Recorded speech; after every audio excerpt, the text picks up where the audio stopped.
EAGLES,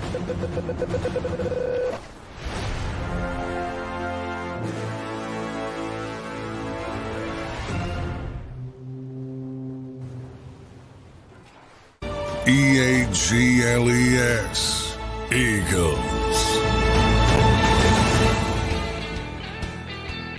Good morning, everybody. A Monday morning for you here on Birds 365, back after a nice weekend. I hope everybody had a nice weekend, got a chance to get outside. It was nice and sunny where I was. I hope everybody had a good weekend. Johnny Mac, how was your weekend? Nice to talk to you on this Monday morning, sir. How you doing? Yeah, good. Gearing up, mini camp week. Yep. A lot of things going on. Going to get to talk to some of the new assistant coaches this week, most likely, and tampering. Tampering might come down for the Philadelphia Eagles. They're obviously, this is the last week, so the NFL wants to get things out of the way so everybody can go on their vacations. But so keep an eye on that as well. Tampering allegations with Saquon Barkley, which I don't think should be that serious. Yeah, it doesn't seem like it'll be that serious. I mean, the Kirk Cousins one is a little bit more, seems like they'll have a bigger punishment there than the Eagles, which is kind of a shoddy story through James Franklin's press conference. So yeah, game of telephone. Yeah, right. Now I wrote on SI, there's some thoughts around the league that people are complaining and blah, blah, blah, but about how the Eagles, because the Eagles kind of pushed with the Gannon stuff and you mean with Fangio and stuff? Yeah. And well, no, it really didn't involve Vic at that point, but there's 1,000 conspiracies that sort of spawned from it. But the issue was that it was a procedural error by the Cardinals in that they had to wait to talk to Jonathan until after the Super Bowl. They called Monty Ossenfort, called him after the NFC championship game to congratulate him. At the time, Gannon thought he was coming back to Philadelphia. He even remembered the interview with John Clark on the field where he said he was coming back, and then he was coming back. Right. And then Monty called him up to congratulate him. They had a prior relationship and said, would you be interested in interviewing for our job? And you're not allowed to do that unless you had prior contact, like Shane Steichen, the Colts were already down the road. So they made a procedural mistake with a rookie general manager at the time. And the Eagles kind of pushed it, and they got some draft capital out of it and draft positioning. So I did hear from a couple people that, are like, all right, settle down. And I think, they might push the league to punish the Eagles as an example. But I don't know. And then the big part of it comes in from Miami. Like everybody knows there was, a little bit of hijinks going on there. But I don't know if they want to open that Pandora's box. You can't say you're investigating Saquon Barkley, which seems to be a game of telephone, essentially. He tells James Franklin something. James Franklin hears it a little bit differently and says something in front of the media.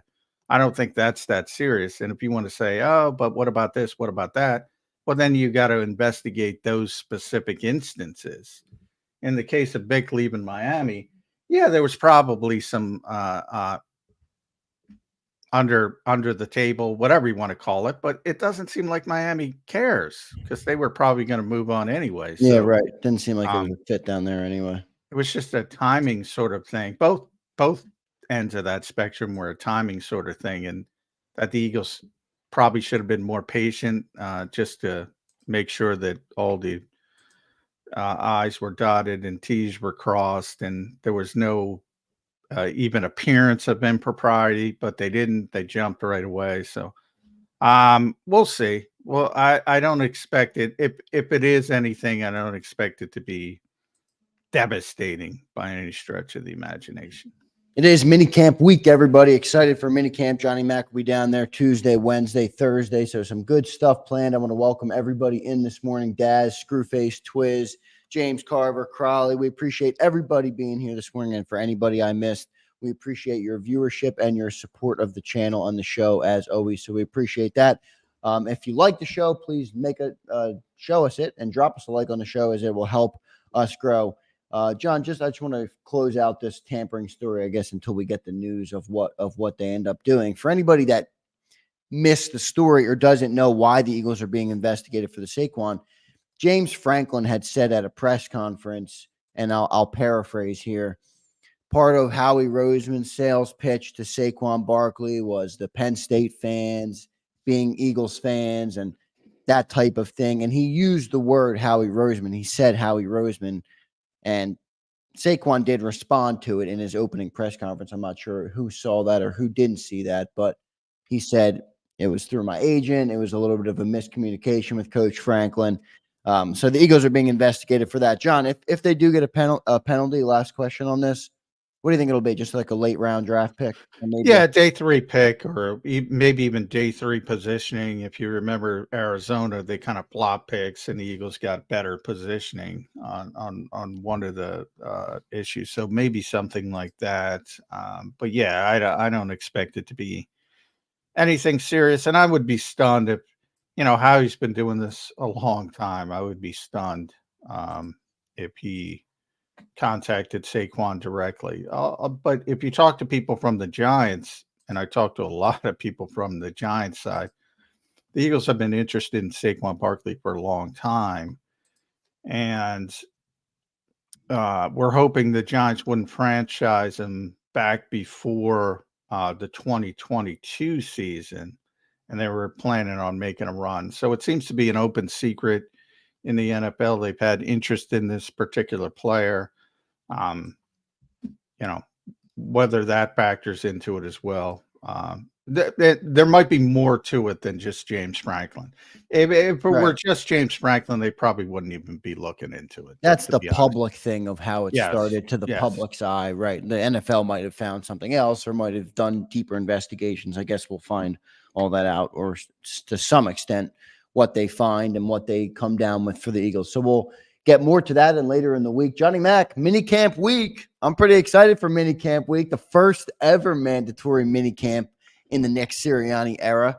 What is Johnny Mac looking forward to? And just for you to expand, how is this different from OTAs for anybody that's tuning in and might not understand the difference between OTAs, minicamp? I know one's mandatory.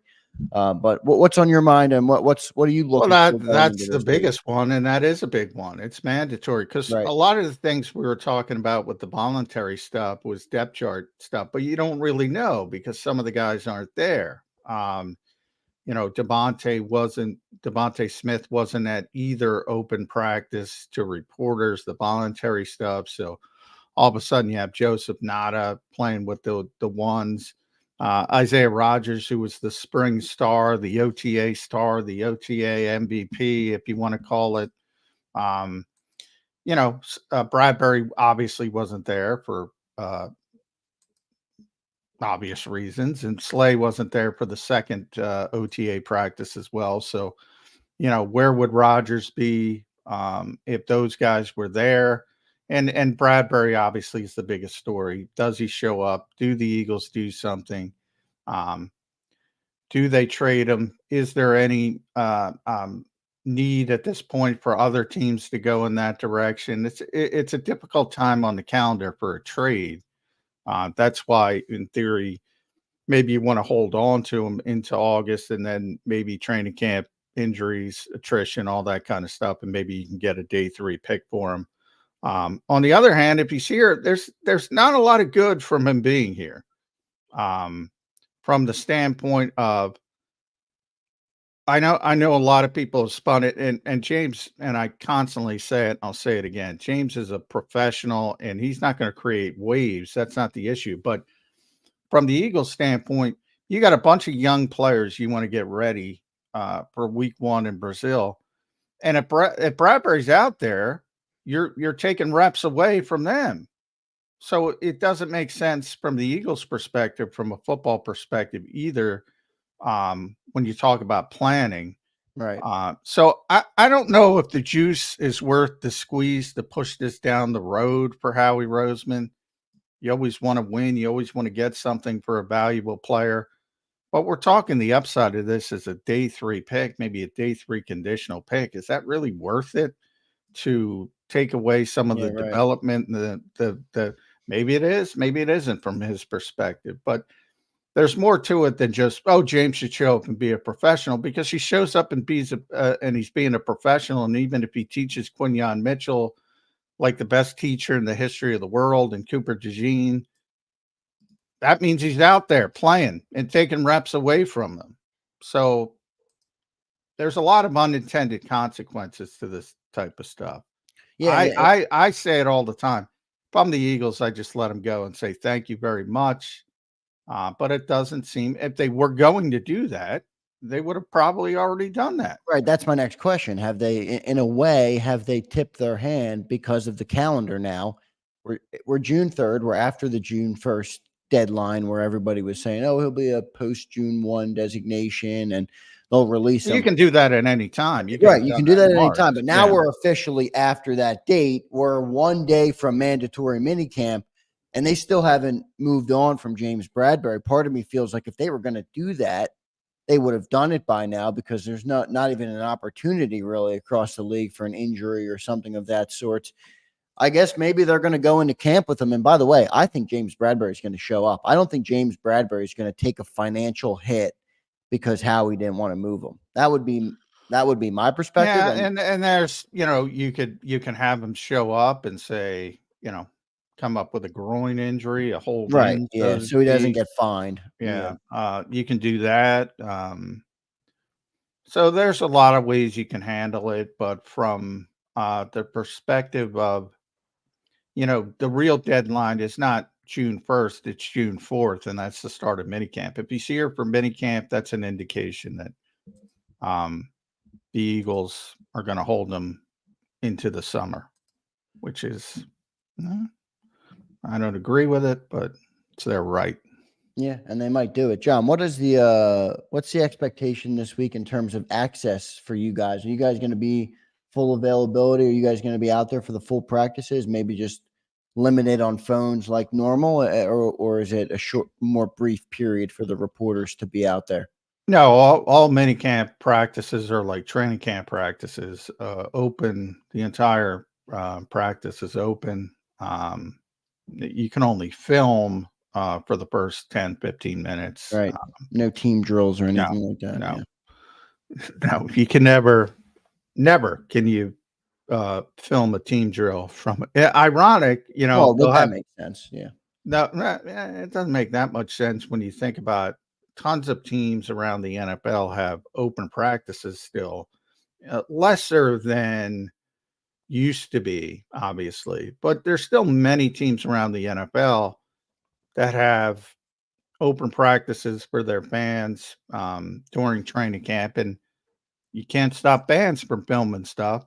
And on Lincoln Financial Field, the one open practice the Eagles have had, sometimes two, fans you can't stop them, and they'll film the team drills. You won't see it from reporters.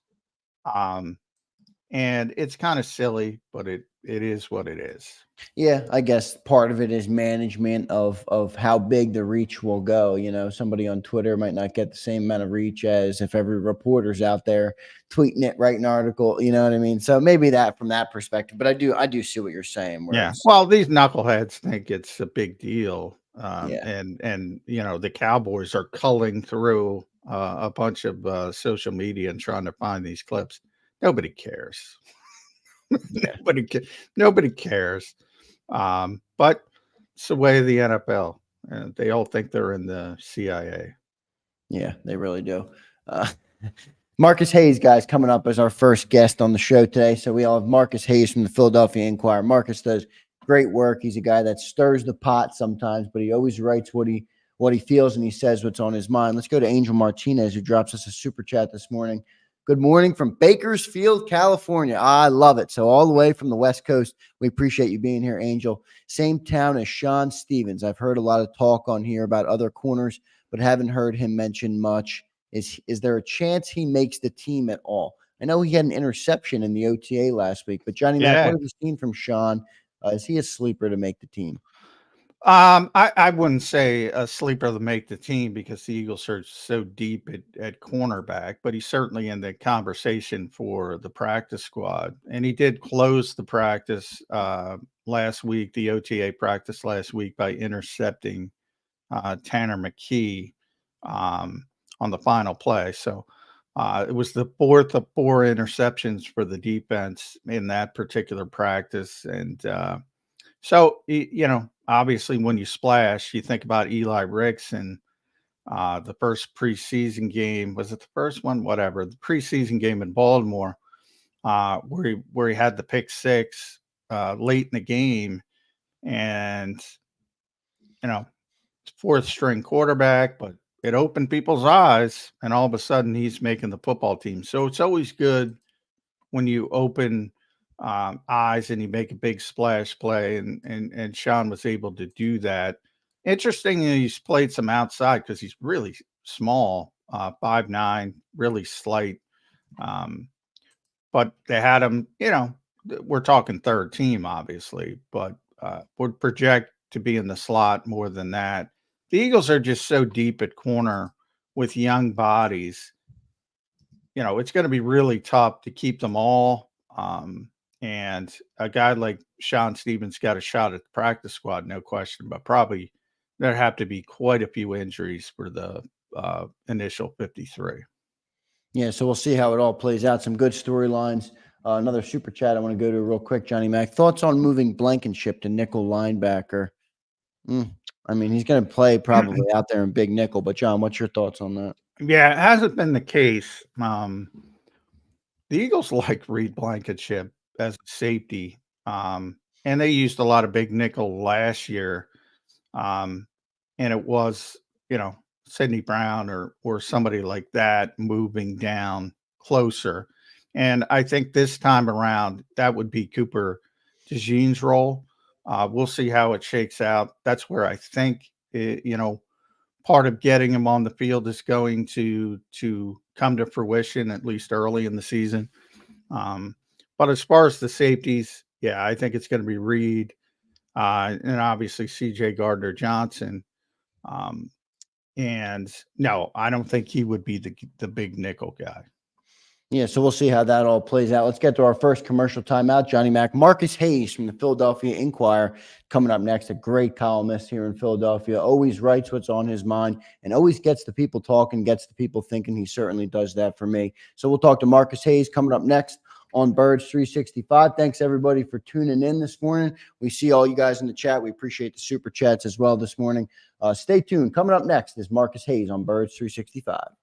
If you missed any of today's show on the JAKIB Media channel, listen to the podcast on your way home. Available on YouTube, Apple, and Spotify.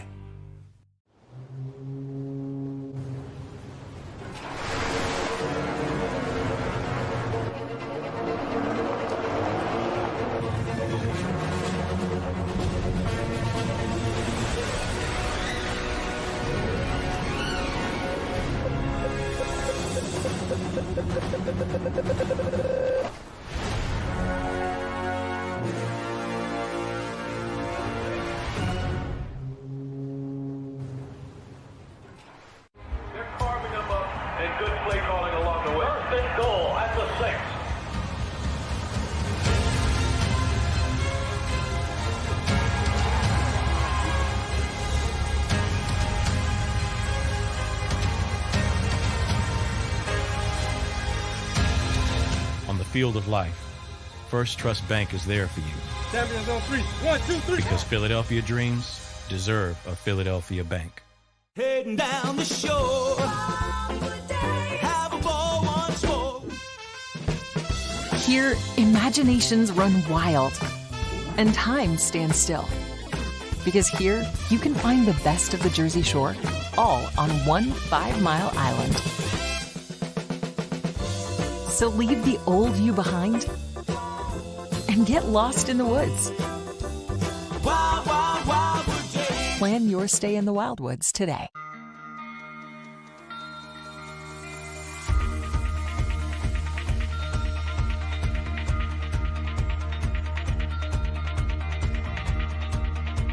Hi, I'm Jim Muehlbronner, Managing Partner at Delval Insurance Group.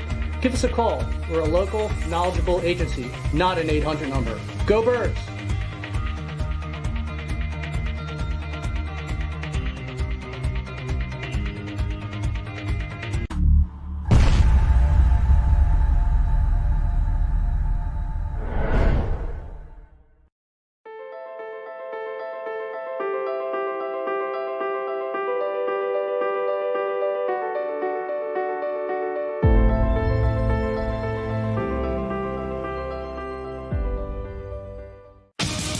The greatest fans on earth. It's a bold statement, but would you expect anything less from Philadelphia? 58 years of heartache creates a toughness, a grit, a resolve not found in most. Sure, our prayers were answered, but now that we've had a taste, we're looking for more. Pondley Hockey, official partner of the Philadelphia Eagles. EAGLES. Eagles.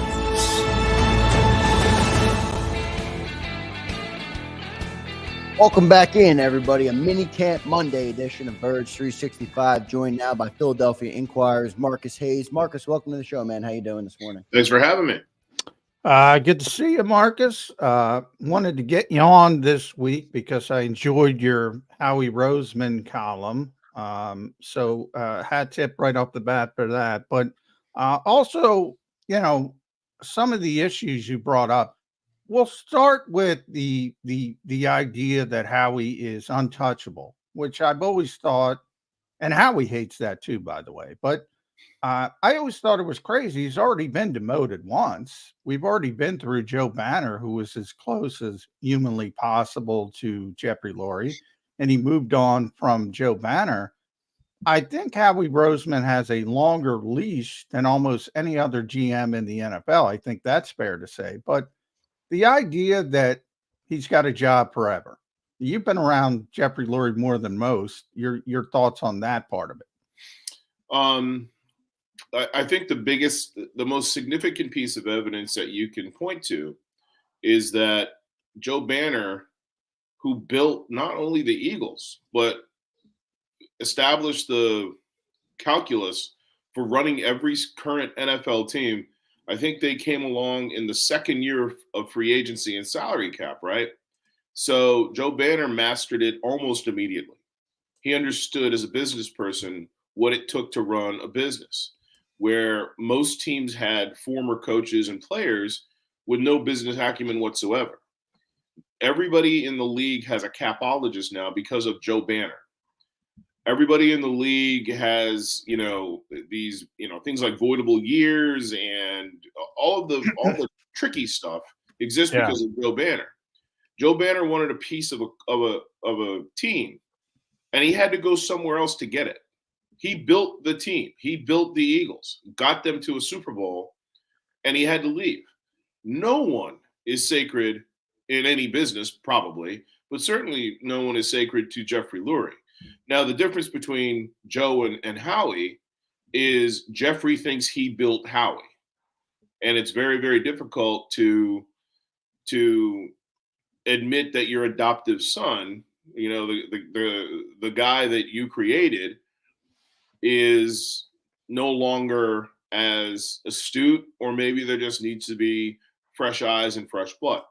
And we don't know what those fresh eyes or fresh blood would be. And I think that's been as much the saving grace for Howie over the years as anything else. Not to mention, he's probably the best judge of existing talent, of veteran talent in the league, and one of the best I've ever seen.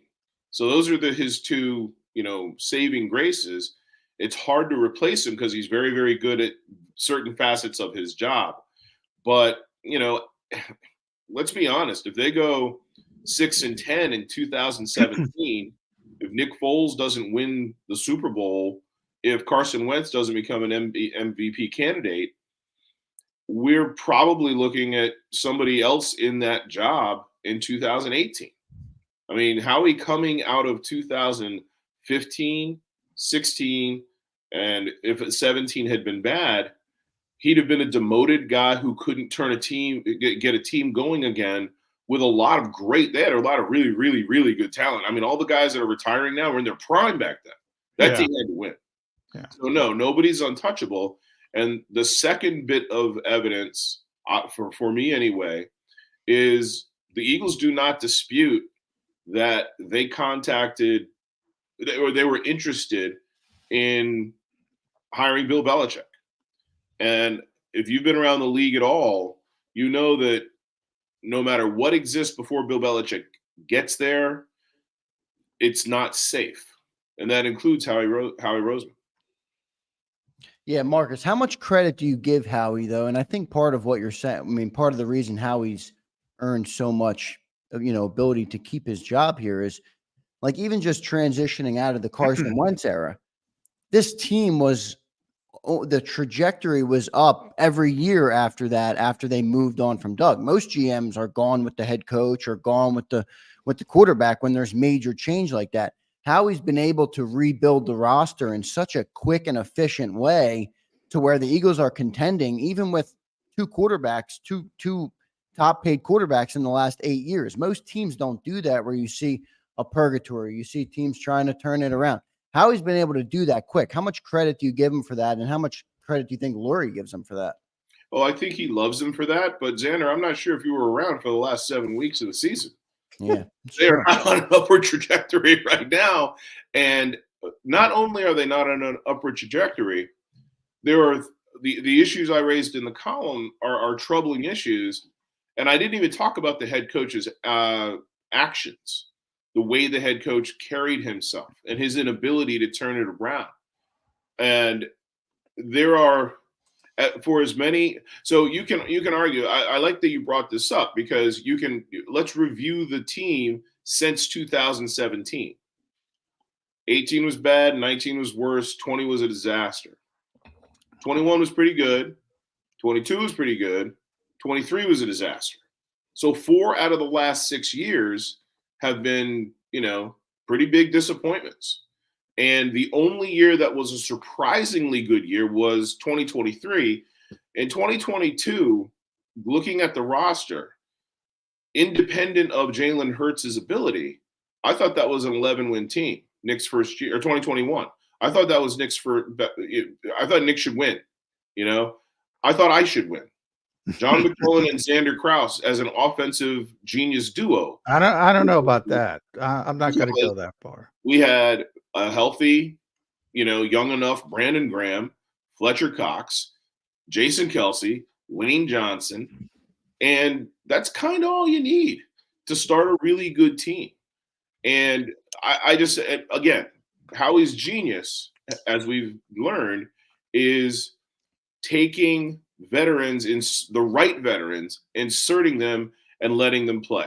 C.J. Gardner-Johnson, A.J. Brown, guys like that, right? Like really good players that other teams maybe undervalue. Hassan Reddick, right? Which gives all the Bryce Huff stands and all the Bryce Huff critics great hope, because look what he did with the last Bryce Huff. He became Hassan Reddick. But, Andre Dillard was a mistake. Jalen Reagor was a mistake. And the most important thing about this team since the overtime win against Buffalo, is how will the young defensive tackles play? Jalen Carter and Jordan Davis fell off a cliff after that overtime game. It was an overtime win, but they weren't the same players afterward. Not coincidentally, neither was Fletcher Cox, who injured his groin. But the most important thing for the Eagles as it relates to Howie right now, he traded up to draft 2 defensive tackles with red flags about them, for different red flags, and not prohibitive red flags. They'd have gone probably still in the first round and probably gotten a lot of playing time. But if Jordan Davis and Jalen Carter play poorly this year, I'm not sure that Davis will, and I don't think Carter will. But if they do, and he's made mistakes with 4 out of the last 5 first-round picks, you got to start thinking, okay, maybe at least this role isn't the best role for this guy. Not that high expectations is a bad thing, Marcus. In fact, I would argue it's a good thing. I think, setting a high standard for yourself can only result typically in a positive environment. But you mentioned some of those seasons. 2018, they made the playoffs. 2019, they made the playoffs. Last year, they made the playoffs. Now, you had the disaster of the collapse after the 10-1, which kind of taints that, no question about it. Have the expectations gotten too high when we say words like, whatever you want to use, whatever adjective you want to use, underachieving? The Tampa Bay press box. It's sort of an older stadium. And I agree, by the way, one of the Eagles executives, because they sat right behind us, said, happened embarrassing in the middle of the third quarter, which I don't disagree with. But the idea of those high standards and the fact that I think continuity is a key to success in the NFL, and that new blood idea. Sometimes that could be a good thing. Sometimes that could be a very, very bad thing. If you think you have the right recipe, stay the course. Agree or disagree? You're talking about continuity as far as Howie keeping his job. Howie, Nick, anybody. Yeah, the organization as a whole. Right, because I agree. I certainly agree. My column didn't say Howie should be fired. No, I know. Yeah. My column didn't say Howie will be fired. My column was about how the pressure will affect Howie. You've been around the team long enough, John, to know that Howie, we talk about all this setting the temperature, being the thermostat, right? Is that the right? I get thermometer, thermostat, and all the other terms. Be the thermostat, not the thermometer. So more so than any other GM, because he's around so much, and because he's always in the coach's ear, because he's always meeting with the coaches, because he's always in the locker room, Howie Roseman does in a large part sort of sets the temperature. He's the thermostat of the Eagles. And, and that could be a good thing. Like Pat Gillett was great as that for the Phillies. Dave Dombrowski's pretty good. And these are guys who are around a lot. Like they're like in the clubhouse. Ruben Amaro and Ed Wade were not. They made things uptight. They made things tense. And Howie can do both. We've seen him do both. So my, concern, I guess, is how he handles what I consider to be, and I think we agree, the pressure of these expectations of these significant entities. The most significant, sort of issue for me are the two young defensive tackles. Maybe you can argue the rest of it. You guys just were talking about the defensive backfield. He's thrown a lot of assets at the defensive backfield. We don't know who's going to play where in the defensive backfield. Think about it. You got 6 or 7 guys who you don't. The only thing I think we know for certain is that C.J. Gardner-Johnson is going to be a starting safety. And Darius Slay is more than likely going to be a starting cornerback. But what Darius Slay are we going to get coming off an injury? Does James Bradberry exist? So not to be too tangential, but so those are two pretty big issues, especially in this town, which loves to this day Buddy Ryan, Jerome Brown, and, name one of the defensive backs they don't love. You know what I'm saying? So Brian Dawkins, it's crazy, but they love defense here in this town, and every team that's ever been successful has been an offensive team. So, there are irons in the fire, and I guess the highest profile one is $255 million to Jalen Hurts, who regressed. So yeah, there are reasons to be optimistic, and Howie seems to have done a lot of things to address the issues. But addressing those issues, the fruit that addressing those issues bears will probably tell where he stands this time next year, and certainly will tell how the Eagles do this coming season. Marcus, how much do you think the scar tissue of the Chip Kelly days is weighing on Jeffrey Lurie when you talk about the things you're talking about? When you talk about potentially making a decision to move on from Even Nick Sirianni last year, after the collapse that you talked about, a lot of people said Nick should be gone. Jeffrey decided to stick with him instead of going to Bill. How much do you think the Chip Kelly days are impacting Jeffrey Lurie's decisions on the team now? Well, it's interesting you bring that up, and I haven't thought about it in those terms before, Zander, but it kind of refutes what John was saying about continuity, right? Because when they fired Chip, they fired the general manager. Yeah. So you had to have a guy come in, and Howie was waiting in the wings. He's very familiar. It was just a football team. There's 50 guys, and a draft. There are plenty of candidates out there, some with Eagles ties that they could recycle or bring back or recycle. I mean, I don't know that Jeffrey, because I think we agree kind of that Chip is like the only big mistake Jeffrey's ever made. Yeah, which is a Jeffrey it was a big one. It wasn't it was a mistake. Yeah. 30 years, and it wasn't even that big. Like Chip Kelly changed once he got here. Like nobody was saying, "Oh my God, he made a huge mistake" after the first 2 years of Chip Kelly. No, and I think we were all surprised that Chip Kelly got fired before the end of the season, the third year. I've been around all these teams for 30 years. I've never been more surprised that a guy was let go, in that moment, because Jeffrey doesn't fire people during the season either. No. So Jeffrey's been really, really good at that. Really, really good at that. But I don't think that there's a lot of scar tissue from Chip. I think it's a fresh set of issues with Nick. Whereas Chip was dismissive and emotional intelligence became incredibly important after Chip. I think sometimes Nick is too invested. So I don't think Jeffrey hired Chip with his eyes wide open, and I think he had reservations about certain things. So I don't think that the Chip Kelly experience will affect him down the road, other than making sure that there is some sort of control over the head coach, that the head coach can't just run everything. And we saw that with Doug, and we're seeing that with Nick. Nick was riding pretty high this time last year, and he didn't get control. And it was very obvious to me that even though everybody wants it, right? Everybody wants that control when you invest that much. That was a deal breaker. That was a non-issue for Nick going forward.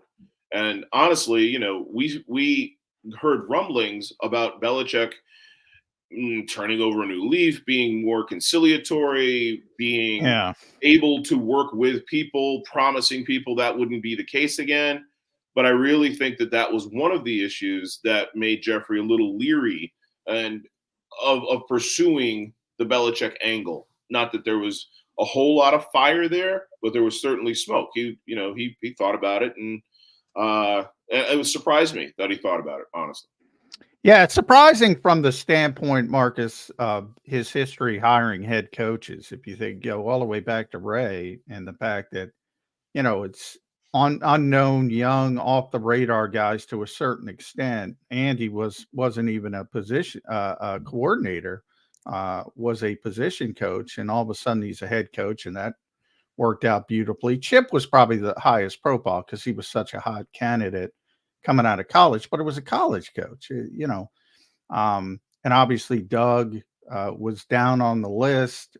They pretty much called up Andy at the end, say, "Hey, got any ideas?" And then Nick Sirianni was kind of out of left field as well. And all of a sudden you're talking to I'm an old guy, so it doesn't matter. Bill's over 70 years old, and you're talking maybe the greatest coach in NFL history. It's such a deep shift of his traditional thinking when it comes to head coaches, not to mention the offensive aspect of it. Is it just because he's a Boston guy and he loves the Patriots and he tried to buy the Patriots and he loves the organization and he loves Kraft? Is it just about that more than the other stuff? Well, we kind of went through this with Tom Coughlin, right? Yeah. And Josh McDaniels a little bit. People forget how close Josh McDaniels was getting the Eagles job before they shifted and turned toward Nick Sirianni. Well, that's true, but I think it's a much better comparison with Tom, because Tom is a lot like Bill, right? Yeah. Tom is a veteran coach who wants power, and Jeffrey Lurie has never hired anything but a rookie coach. To even and Bill Belichick is the exact opposite of a rookie coach. He's a two-time NFL head coach with Parcells pedigree. That's the total. And again, he didn't hire him. So there's that. So he still hasn't. But I was surprised. And we also have to address the issue here, the kind of the elephant in the room, which you just addressed about yourself, John. Jeffrey's getting older. There are only so many more years that he's going to be involved like he is now with the sort of the successes and the failures and the day-to-day running of the team. He's grooming his son to take over. And God bless him. That it could work out great. So I think that when business owners begin to see their tenure coming to a close, they're like, okay, how can I get the most out of the last few years? And again, Jeffrey has been a very conscientious steward of this franchise. I think he sort of sees it as a farm. And sometimes you have to let fields go fallow, and sometimes you have to burn them. And, there's a cycle to it, and you have to be a good steward. And he has been. And I think that he realized that a Belichick move was not good stewardship for the franchise as it is and the franchise in the future, because assuming Jeffrey, steps aside or steps down sooner than later, you might have a 75-year-old Bill Belichick working with Julian, and Julian, his son. Robert Kraft couldn't control Bill Belichick. Robert Kraft's a billionaire, hyper-successful businessman who manages people. And to put yourself and your son and your franchise in that situation with such a big, caustic personality who's only been successful, really, with a quarterback who was arguably the greatest quarterback ever. And a lot of people say that, but let's be honest, Bill created that quarterback as well. As much as great as Tom Brady was, he was nothing until Bill Belichick got a hold of him. But who's been successful only in that paradigm and had years and years of limited success with that in that paradigm. That's a really, really risky thing to do. And Jeffrey doesn't take huge risks. The biggest risk he probably ever took is Nick Sirianni. And 2 years later, Nick Sirianni is in a Super Bowl, even more so than Chip Kelly, more so than Andy, who he was trying to hire for years as an offensive coordinator, and more so than Doug, who had his bona fides. Those are Nick, Chip, and Doug are easy outs. You can get away from those guys real easy. Andy was a bigger risk, and so my point kind of is he's willing to take a risk as long as it's not a risk that could ruin the franchise. Marcus, one of your assertions really sticks out to me, and it's the one I agree with perhaps the most. When you talk about personnel and draft picks, I do think there's more nuance to those discussions where you have Devontae Smith, Landon Dickerson, and even an A.J. Brown trade. Opposite sides of bad decisions that at least balance the scale to some regard. But the one I categorically agree with is the regression of Jalen Hurts. $255 million. He's being paid like a top quarterback in the league. How much onus is on him this year to turn this around? And what does that look like to you? Is it just less turnovers? Is it taking the next step in the passing game? What does Jalen Hurts have to do in your eyes? And then I guess I could say in Howie Roseman's eyes to make him feel more secure in the decision to pay Jalen Hurts? Before we get into the answer to that question, I think it's fair to Jalen Hurts to qualify two things. Number one, he's on his fourth offensive coordinator in 5 years in the NFL. And his second one was pretty good, right? Number two, he's only been in the NFL for 4 years, only a starter for 3 of them, right? So Yeah. there's a lot of things he doesn't know. That said, he's at the point now where he has to understand how winning NFL games works. I'm a big believer in quarterback wins mattering, in that quarterback losses really, really matter, right? Quarterbacks have more power to lose a game than any other position in sports, except maybe hockey goalie. And great hockey goalies get pulled all the time. Yep. I knew that because I was a goalie when I was a kid, a hockey goalie when I was a kid. But great quarterbacks do not get pulled for years. Sometimes they're horrible for 2 or 3 years. So they have the most power to lose games. There cannot be any excuse for Jalen losing games. And Jalen lost games last year. He had pretty good stats, but he made plays that lost the game. You lost the Jets game. You lost the Seattle game right off the bat. And he played a big part in that playoff game as well, I would say. So he didn't lose the games because he was untalented. He lost the games because he didn't manage the game properly. And there can be no excuse for him regressing or not progressing this year, because this might be the most talented Eagles offense I've ever seen. This is easily the 2 best wide receivers they've ever had, like by so much. It's ridiculous. It is. It's because easy. AJ Brown might be one of the 5 best players in the team history, not just the best receiver. He might be one of the 5 best receivers in team history. Okay. And Devontae Smith might be in the top 10. Okay. So you've got these 2 great weapons. I love Saquon, everything about Saquon Barkley, everything about him. And I think he was a brilliant addition and a luxury. You could have drafted a running back. You didn't have to spend that money on him, but he's great. He's really great. Okay. You've got 80% of your excellent offensive line back, and you've got a very, very good tight end. This is a loaded offense. This might be their best offense ever. Okay. Jalen Hurts can't lose. Jalen Hurts can't be the reason they lose. It's just that simple. And, Jeffrey Lurie was really, really eager to draft Jalen Hurts in the 2nd round. And they did. And, Howie has claimed credit for that. And he's given credit for that. And he's amplified that pick. And he was the guy that was blamed for it in the moment for like 2 years. We didn't know Jeffrey was really behind this for a couple, 3 years until it worked out, right? Because that's what GMs were for. Yeah. Howie wasn't not on board, but this was Jeffrey really, really, really loved Jalen Hurts the way he loved Nick Sirianni, or not Nick Sirianni, Nick Foles.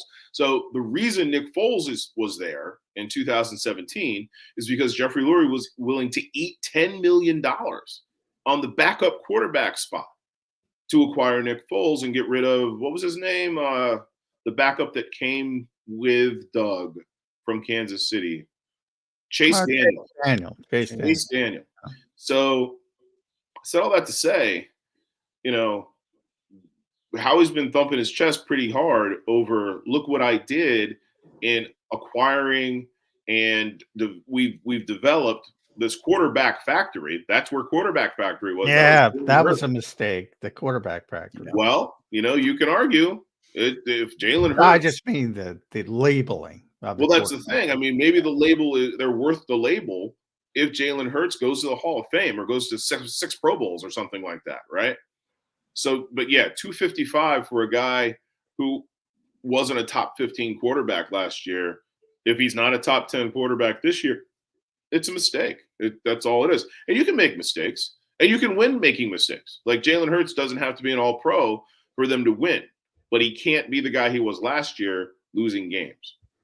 Yeah, I mean, the quarterback position, you mentioned how important it is, Marcus, and if anything, you may have undersold it. I think it's the most important position in sports by a long shot. You mentioned goaltender, starting pitcher, maybe in baseball on a particular day, but those guys only start once every 5 days. It's really important, but it's important everywhere, not just in this city. And you think about the modern NFL, and it's offensively driven. I think we can all agree with that. So basically, every team in this league should be trying to maximize their quarterback, wherever he is, whether he's a superstar or a first round pick like Caleb Williams or Jaden Daniels in this past draft. Everybody should be trying to maximize what they have at the quarterback position. Did the Eagles do that with the sort of convoluted approach with Nick Sirianni and keeping him, but saying, we need new ideas, fresh ideas, whatever you want to do? And now all of a sudden, Kellen Moore and Doug Nussmeier are here, Marcus. And by the way, they're on an island because it's Kellen Moore, Doug Nussmeier, and everybody else is Knicks guys. They kept everybody else. Is that the right way to maximize Jalen Hurts, even with that talent? Talent means more than everything, but even with that talent, is that the right way to do it?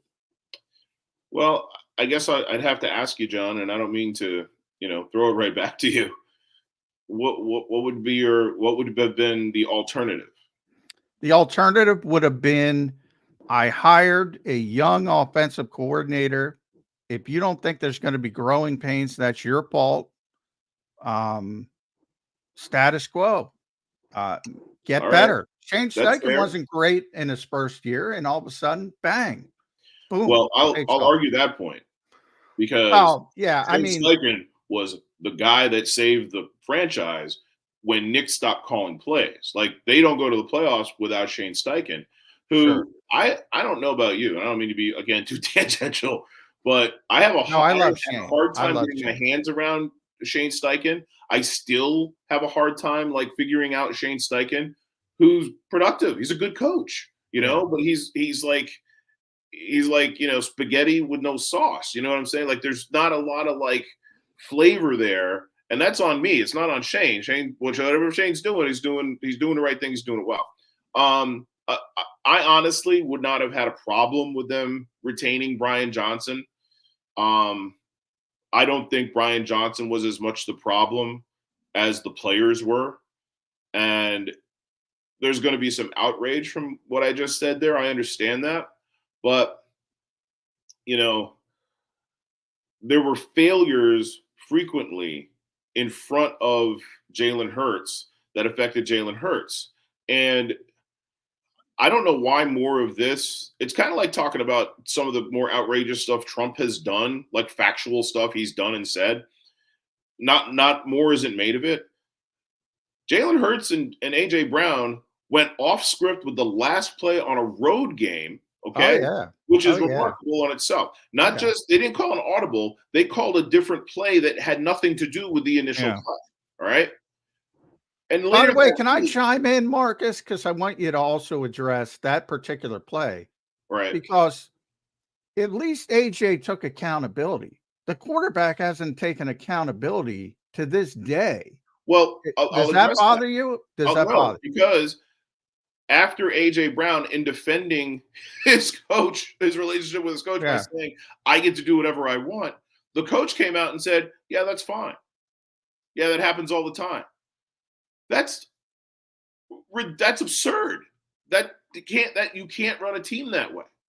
So if that was happening in real time, to circle back to Brian Johnson, how much could you blame Brian Johnson if the quarterback and the receiver are frequently changing the play and the offense stagnates?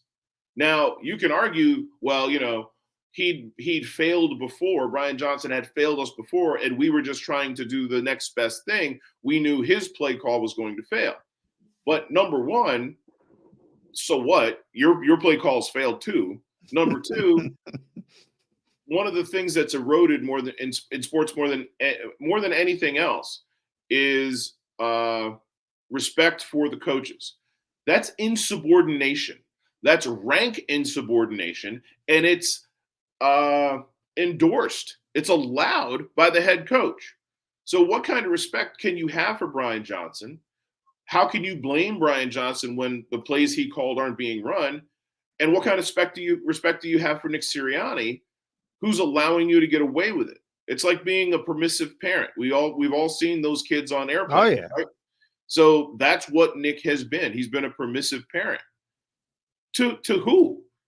To, a guy that the Tennessee Titans didn't want to pay, and a guy that, who had one good year and was a second-round pick despite being the most talented or the second most talented quarterback in his draft. So, and I'll tell you, I wrote a story. I was told after, I can't remember which game it was. It was a home game, and it was the game that the guy told me that A.J. Brown's body language was affecting the rookies. Now, I was able to go with that right away. I had to circle back a couple months later to talk about the locker room scene, because in that game, there were 4 or 5 games left. And during that game, a veteran player said, we don't like the fact that – I asked about AJ. We don't like the fact that guy, and points at Jalen Hurts' locker room. So that guy get treated different than the rest of us. Huge issue. Yeah. I'll say this. I'll say this, Marcus. I hope he figures it out. I like Bernard Wilson, who is now a defensive coordinator. Yeah, Tennessee as well. From the quarterback position, and this is not a great comparison, but I just say it from a coaching perspective, from a pure coaching perspective. You go back to the 70s. I mean, guys used to call the offense at the line of scrimmage, and it was a different game. It was a different mindset. Now, Peyton Manning would be the best example of this. Peyton essentially ran the game at the line of scrimmage. And one of my criticisms of Chip Kelly is he would never want a player like that, because he wanted total control of what was going on. And if I were a coach, that's exactly the player I'd want. Now, it's difficult to find, but in other words, if I have a player like that, or if I aspire to have a player like that, who can do things by himself in real time at the line of scrimmage, I think that's a positive. Maybe the Eagles gave Jalen Hurts too much too soon, but I don't have a problem with quarterbacks being able to go up and say, you know what? I see something. Let me take advantage of it. I think that's a good thing. Maybe he's not entirely prepared to do it just yet, and maybe they have to scale back on that. Right, but that doesn't address the question. The question was, should Brian Johnson have stayed? Yeah. My contention is, if the quarterback is going off script and failing, then you can't evaluate Brian Johnson the way you need to in order to figure out whether he should stay or not. Yeah. Now, in theory, every quarterback should be able to look across the line of scrimmage and get to a better play. And as you know, the only way you're going to figure that out is to do it, and they're going to be growing pains. But the offense that Jalen Hurts didn't start his first season, the offenses he came from and the systems he came from in college didn't prepare him to do that. Certainly not the way Carson Wentz was prepared to do that, running a pro offense at, maybe a lower level, but running it very well enough to be the second overall pick. So, and I don't think Peyton Manning was doing that in Indy, right off the bat in his 45th start. You know what I'm saying? No. He was terrible his first season. People forget. He was terrible. So, not only was it too much too soon, you're doing it with a non-veteran offensive coordinator and a first-time head coach. So, the scenario, the likelihood that, and maybe we're making too much of it. Maybe it happened twice a game. Maybe it happened 34 times all year, But the scenario we're talking about probably can't happen unless you've got a quarterback who's been around a lot more, with more established coaches who, Nick Sirianni calls plays till he didn't call plays before he got here. He's called plays for 7 games ever, right? Yeah. So let's be honest. You've got a guy who's called plays for 7 games in the NFL, a guy who's called plays 0 games in the NFL, and a quarterback who's in his, 34th through 50th game or whatever. So that is probably not the place that you're going to go to succeed. I mean, imagine being Jason Kelsey and Lane Johnson and on that team and hearing the play call changed either in the huddle or at the line of scrimmage by AJ Brown and or Jalen Hurts. Lane Johnson coaches tackles in the offseason. Jason Kelsey could be a head coach next year, and these two guys are, he's got too much talent to be a head coach. He does. It'd be a waste, absolute, utter waste of time. Unless he was just like one of those guys that shows up at like 9 o'clock in the morning and gets to the game at 12:30 for a 1 o'clock game. I think that he's earned that. But my point being, you've got guys on the offense who got to be looking at these two fellas being like, that's what we're doing, So yeah, I think we've spent way too much time talking about one thing AJ Brown said, and it's all my fault. It is. But, and by the way, it was the problem was it was a poor, it's ironic. Seattle won the game and they were playing with Drew Lock. He made the same call at the line of scrimmage, but he made the right call. And I think the Eagles had single coverage. I think it was Bradberry. Yeah, it was Bradberry. And then Jalen did the same thing with AJ. Problem is he threw it in the double coverage and he underthrew it and he didn't execute. So and didn't the safety know the play? Yeah, the safety was coming over. The safety was Julian Love. It was Julian Love. He read that. He read that right away. Yeah. Right. Yeah. I think he heard the call or saw the formation and knew exactly what was going on. And he was like, and then I couldn't believe they actually threw it. Marcus Hayes with us on Birds 365. Make sure you guys follow Marcus on Twitter or one of my favorite Twitter handles ever. Yeah, it's a great Twitter handle, Ink Stained Wretch, and read all his work at Philadelphia Inquirer. Marcus, I got one more question. Sorry to keep you long. One more question on the way out the door because your explanation of the coordinators and coaching is tremendous. But why did they keep Nick? Like if he was here and he starts his career as a play caller, and it was the ugliest 7 games besides the last 7 of this year of his tenure. Then you bring in Brian Johnson, and they scapegoat him after Shane Steichen takes the team to the Super Bowl. Now you bring in Kellen Moore. Like, if Kellen Moore succeeds, are they going to go through the same process where Kellen's going to get a head coaching opportunity somewhere, and it's all on Nick Sirianni to rebuild the carousel? Or should they just be hiring a head coach play caller like they originally wanted and stop the carousel on the offensive side of the football? Well, and this is as critical as I'll probably ever be of Jeffrey Lurie. He really hates to be wrong. He really loves to, like, the hiring of Andy Reid and we have to understand how unpopular Jeffrey Lurie and Joe Banner were in 1999. The hiring of Andy Reid and the 5 NFC championship games and the Super Bowl appearance and Donovan McNabb instead of Ricky Williams and all that stuff.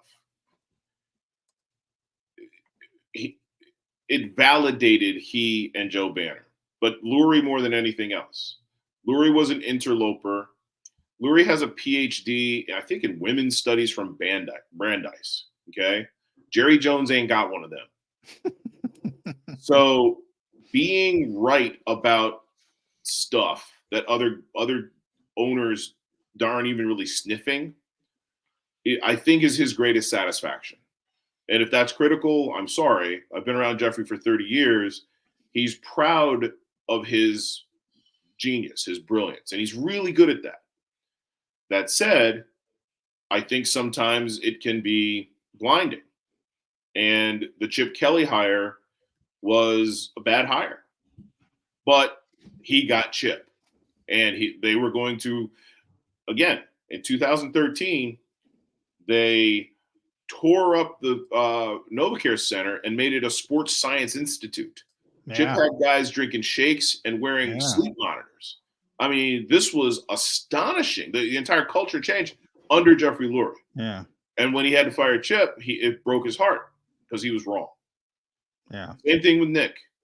By the way, Marcus, there has been no coach less popular after their first press conference in the history of sports than Nick Sirianni, who lied to us, lied to me when I said, what did you think of the Carson Wentz tape? What do you think you can do? He says, I haven't watched any tape on Carson Wentz. Yeah, which was like, what kind of whatever says something that ridiculous? Yeah. Of course he was nervous. You don't have to lie about something like that. I know. My point being, if that's how he acts in that moment of relatively minor pressure compared to like an NFL game or an NFL post game, what's he got? So Nick Sirianni sort of making the flower power stuff. I mean, again, we're talking about an absolute low point of total nadir. And I'm not sure that flower power catches on and Nick gets the locker room unless Jason Kelce breaks the huddle after a win with roots on 3. 1, 2, 3 roots. That said, to answer your question, Zander, he would have to admit that he was wildly wrong about a coach that has taken him to the playoffs 3 times in a row and the Super Bowl once. So, if he fired Nick and Nick went somewhere and was successful and the next guy fell on his face, that would be even worse, Yeah. So, and he likes him. He really likes Nick Sirianni. They're human beings. And he thinks Nick's a good coach. And I think Nick's probably a better head coach than he would be a coordinator, just like Doug. Nick understands and is not bad with managing all of the personalities. And think about some of the personalities he had. Jason Kelce's got a great profile, right? Jason Kelce is not an easy guy to be the boss of. CJ Gardner-Johnson, not an easy guy to be the boss of. Darius Slay, not an easy guy to be the boss of. And those are just 3 guys. And John's in that locker room. And there are tons of disparate personalities. And Nick lets them be good, they're disparate personalities. And if there's locker room leadership, it can work. That was kind of missing last year, among other things. But Nick has done a good job as a head coach, not a perfect job. And, the last thing I'll say is Jeffrey's a pretty patient guy with quarterbacks, with players. Brandon Graham didn't look great early. Fletcher Cox didn't look great early. Lane Johnson got suspended twice, Nick Sirianni is a young coach. He's a young man, and he's a young coach. He's never been a head coach before, and he can learn too. I don't think you're ever going to see Nick Sirianni in a visitor's tunnel telling off the fans again. We can all learn. And this is the biggest break he's ever had, the biggest chance he's ever had. And I think Jeffrey Lurie believes that Nick Sirianni can take as big a step forward as anyone else, which is probably a column I'm going to write in the offseason. Not only do the Eagles need to get these from the players, they need to get this from Nick Sirianni. Yeah. At Inkstang Wretch, Paulo Marcus on X, Twitter, Inquirer.com, one of the best sports columnists in this country for my money. Appreciate you all the extra time, Marcus. We kept you a long time, but always appreciate talking to you. Thanks again. I'll see you down there soon enough, hopefully. Minicamp, you going down for minicamp at all? It's interesting. I never liked going to training camp and minicamp and off-season OTAs and stuff like that. And now you have to ask permission. If you're in my job, if you're a columnist, you have to say, can I please come? Yeah, they're crazy. And I was actually thinking about saying this. All the stuff you get from OTAs and mini camps and training camp is garbage. You can't tell. The coaches can't tell who's going to project to do what in games. The only thing you really get is depth chart stuff, which they could tell you. But they hurt, won't. They won't. Who's hurt, who's practicing, who's not. These guys charting, every pass, or this guy took this many reps with the ones. This guy took this many reps with the ones. You're just kind of spinning your wheels. That stuff. I find it to be a waste of time. I'll go if there's an opening, but now that I have to raise my hand and ask permission to go to something I don't like to do, there are 3 other sports, and I got a family. So standing on a sideline getting a sunburn and smelling your sunscreen, John. Ain't my idea. Can't blame you for that, Marcus. I'm Make sure taking a everybody- random bullet out, but I appreciate Take it it. straight. Marcus. Catch it straight. Make sure everybody reads his work. You might not agree with everything he says, but you will respect his ability to define it and stand by it. So I certainly do respect that. Marcus, thanks for joining us on Birds 365 and giving us some extra time. We appreciate it. Thanks for having me, Zander and John. Take care. Appreciate it. There's Marcus Hayes from the Philadelphia Inquirer. Make sure you guys follow him on Twitter. I know he gets a lot of Eagles fans fired up, but I got to be honest. I'm in content. I listen to content all day long. I do this show. I listen to Dan. I read Eagles Twitter. He knows how to make me think. He certainly does, and that's one of the best things you can do. And when you consume as much content I do, I guess you learn to love people like that. And I do like Marcus Hayes because I think he means what he says and he says what he means.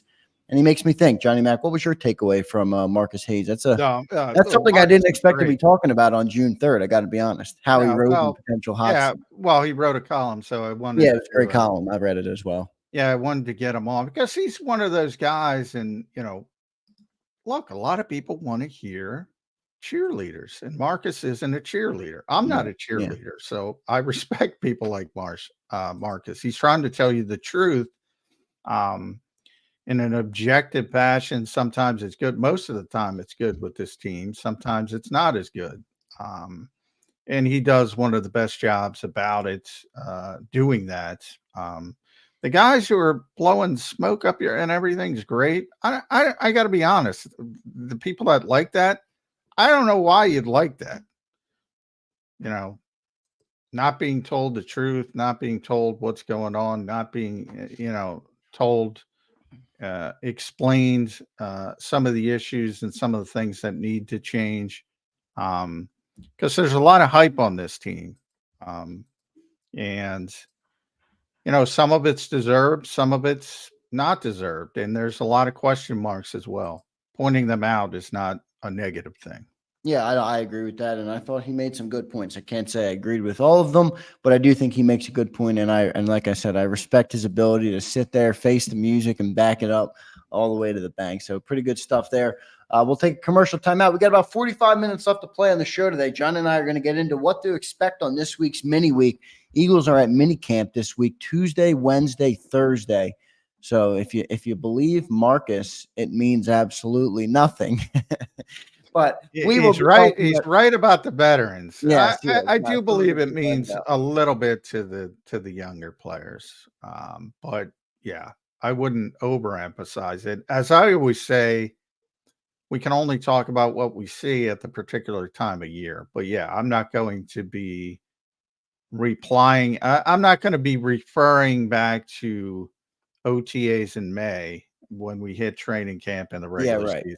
Yeah. Makes sense. It's right now in June 3rd, when we're doing Birds 365 every day, it means a whole lot. But you were right. When the season comes, you won't be thinking back too much on this, I guess, unless they have a collapse and you're wondering if they could have done more. Before I get to a break, I do want to hit this. We missed this. I guys, for anybody in the chat, I don't like to bring up super chats during the guest because I don't want to interfere on what the guest is saying and interject on the interview, but I will always get to them after the guest is gone. He said, are we going to talk about how many games Jalen won? So many game-winning drives. Talk about it all the time. The guy at this team, I think and he was talk more about saying it that to Marcus Hayes, but yeah, I talk about it from the standpoint of those who wanted to move on from Nick Sirianni as well. You can't win 29 out of 32 NFL games and all of a sudden be an idiot. I mean, you can't have it both ways. Same thing with Jalen. You can't be a bad quarterback and win that many games. But they did what they did down the stretch, and it's relevant to bring it up, and it's relevant to explain, because I haven't heard a good explanation as to what did happen, to be honest with you. I've heard a lot of people speculate. I don't think the Eagles know what happened. I really don't. It was that kind of you're 10-1 again, some style point issues, and everybody was pointing that out. They weren't happy about how they were winning, but wins are wins. And if you're going to talk it out, that's pretty good. And if you go back to the season prior, and even if you go back to the run in 2021, they had an historic stretch, the best stretch in Philadelphia Eagles modern history for winning football games. And that was with Jalen Hurts and Nick Sirianni. So to say they can't win football games, they already proven they can win football games. Let's get to our commercial break. I want to touch real quick on SMD Eagles. SMD, we appreciate you always being here. They'll take up for their guests no matter what. No, we will not, but we will certainly give him the platform and the ability to speak his mind. I'm not here to muzzle anybody or put on a bunch of cheerleaders. That I don't think that would be fun for you guys. It wouldn't be fun for me. It wouldn't be fun for Johnny Mac. So I think Marcus Hayes did a good job. I thought he explained it well. Look, you don't have to agree with everything. I can't sit here and say I think Jalen Carter's a bust too. But Marcus has the right to that opinion, and at least how it relates to Howie Roseman. So I thought it was a pretty good segment. I enjoyed it. Let's get to a commercial break. Johnny Mac, you and I will come back, and we will get into this mini camp and what we'll expect. And one other question I want to ask you about this offseason for the Eagles and how improved they really are. So we'll do all that coming up next on Birds 365. If you missed any of today's show on the JAKIB Media channel, listen to the podcast on your way home. Available on YouTube, Apple, and Spotify.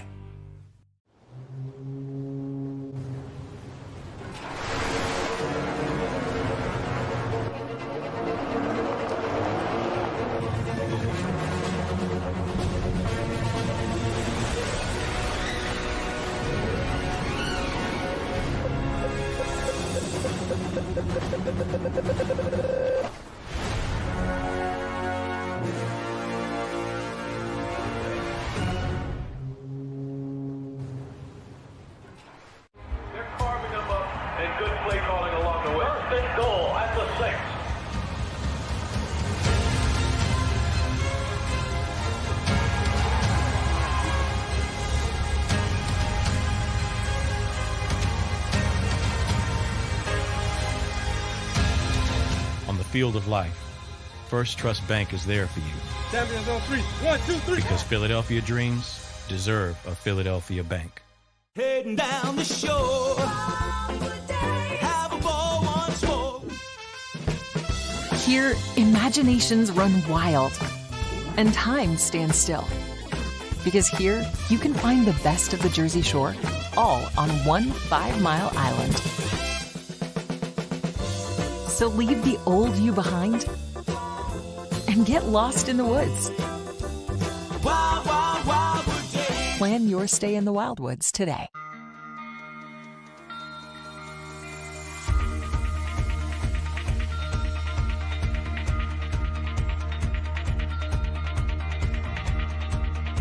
Hi, I'm Jim Muehlbronner, Managing Partner at Delval Insurance Group. Give us a call. We're a local, knowledgeable agency, not an 800 number. Go Birds!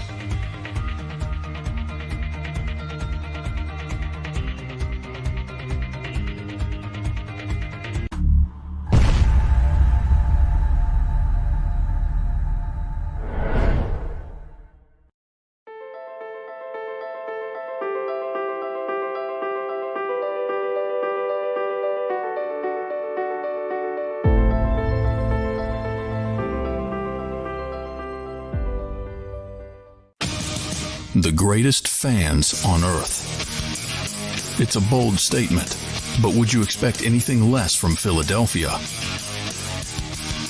58 years of heartache creates a toughness, a grit, a resolve not found in most. Sure, our prayers were answered, but now that we've had a taste, we're looking for more. Pondley Hockey, official partner of the Philadelphia Eagles. EAGLES, Eagles.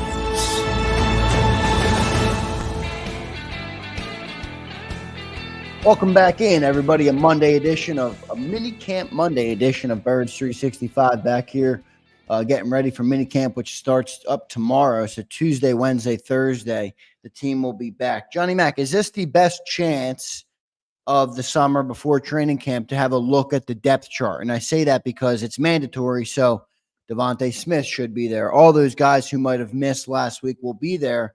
Is this the best chance to get a look at the depth chart and how it actually is looking at this point in the offseason? Yeah, it definitely is. But before I get to that, I just want to say breaking news in the break. Justin Jefferson agreed to terms with the Vikings, 4 years, $140 million, 110 million guaranteed, 35 million a year, the highest paid non-quarterback in NFL history, which was expected.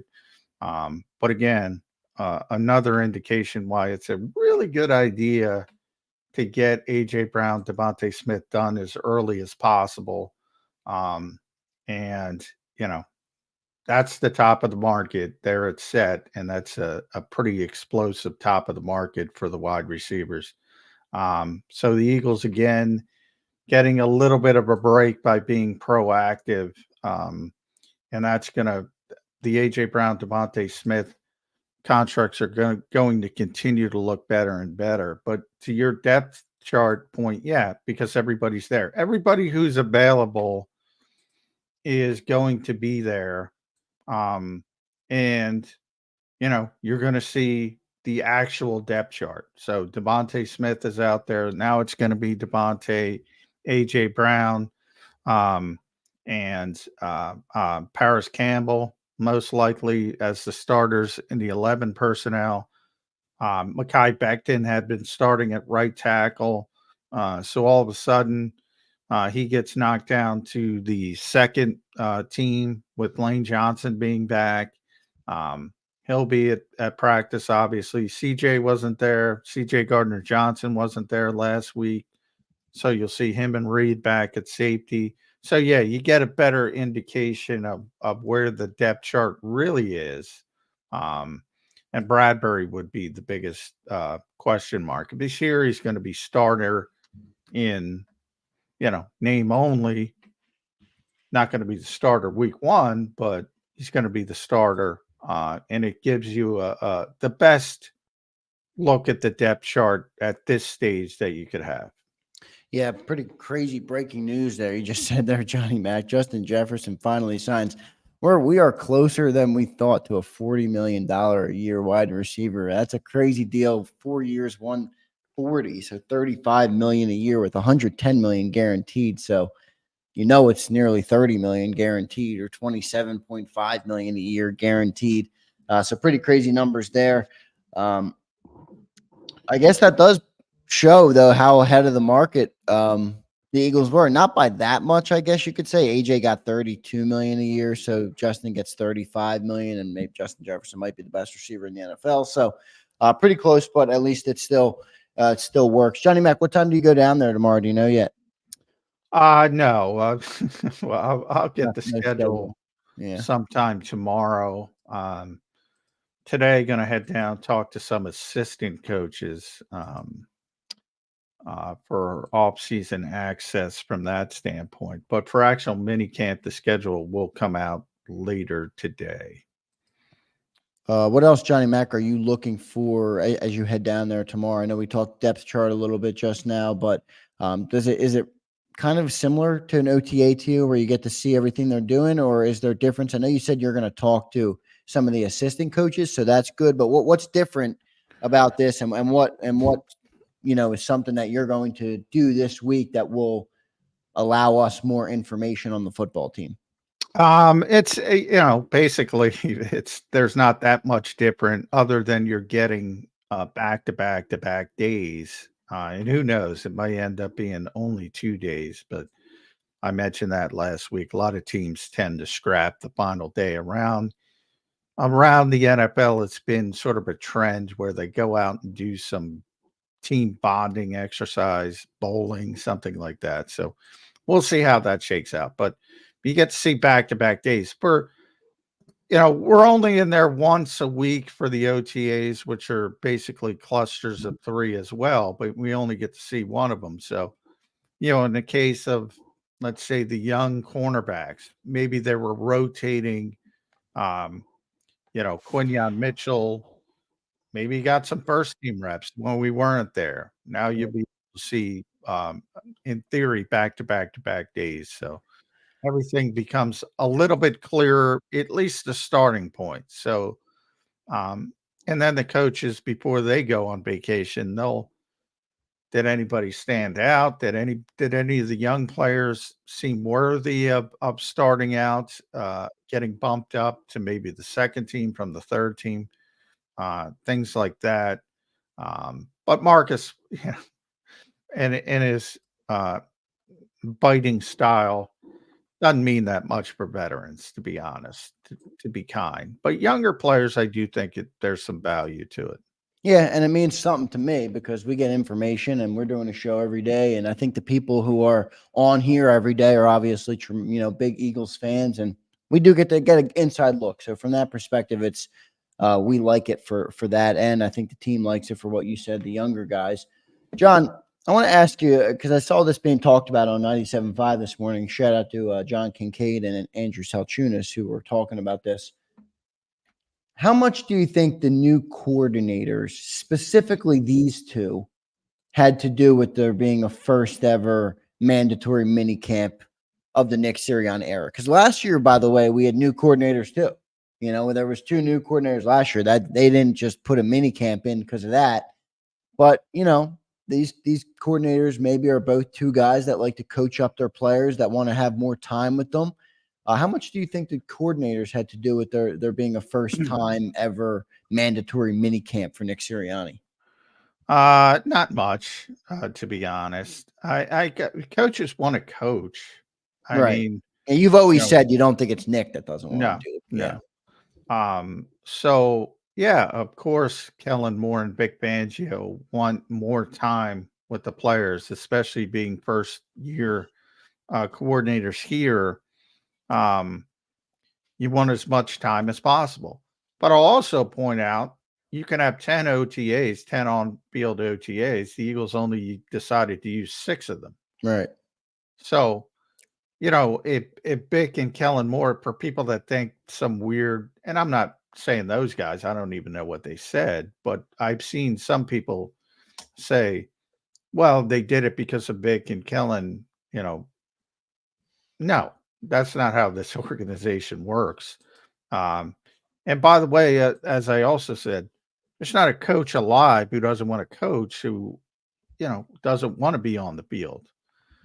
The point is, if they were using every avenue at their disposal because of the first time coordinators, they would have used the extra OTAs as well.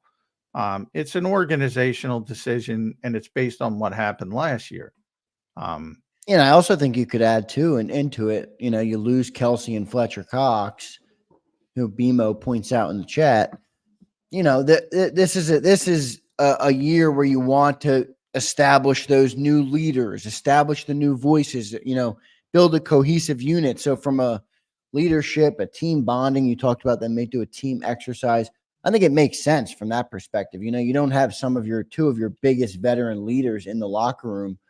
I think that's a big component of this, at least in my opinion. You got a young team, so it's good to get them out there. I would say in a mandatory capacity where they're working. Well, I would say it's always good to get guys out there, whether they're coming off the Super Bowl, whether they're coming off historic collapse. This is a reaction to the last lack of success last year. That's all it is. Nothing else. Doesn't have anything to do with leadership, new leaders. Doesn't have anything to do with new coaches. The NFL is a very reactionary league. And the Eagles aren't alone in this. Everybody does it. When something doesn't work, you do something else. That's the way it works.